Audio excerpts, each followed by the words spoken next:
SL9च्या सर्व प्रेक्षकांना महाशिवरात्रीच्या हार्दिक शुभेच्छा। आपल्याला SL9 चॅनलवरती येवला तालुक्यातील अंदरसूल नागेश्वरी तपभूमी या ठिकाणी मी आपल्या चॅनलवरती लाईव्ह दर्शन दाखवत आहे। आपण माझ्या छायाचित्रावरती महादेवाचं दर्शन आपल्याला घरी बसून आम्ही देतोय।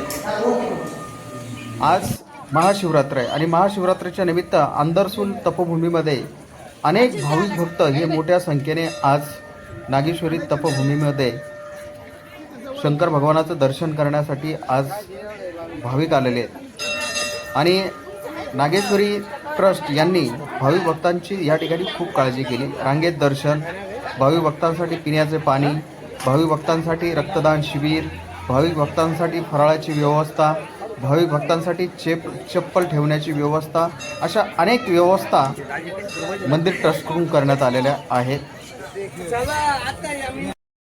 आश्रम तयार झाला त्या ठिकाणी सुद्धा त्यांनी मोठं एक शिव मंदिर तयार केलं। जे मंदिराला कमीत कमी 4 कोटी रुपये लागले। पाषाणाचं ते पूर्वी ज्या पद्धतीचे मंदिर होते असे पद्धतीचं याच भूमीतून त्यांनी आपली तपश्चर्या पूर्ण करून गेले आणि या ठिकाणी त्यांचे वर्षातून 2 कार्यक्रम मोठे असतात। दत्त जयंतीचं पारायण असतं आणि गुरुपौर्णिमेचा उत्सव हा मोठ्या प्रमाणात होत असतो। या ठिकाणी मोठ्या प्रमाणामध्ये उत्सव हा नागेश्वरीमध्ये घेतला जातो।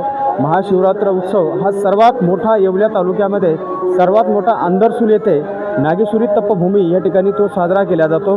SL9 मराठी न्यूज शरद लोहगरे पाटील अंदर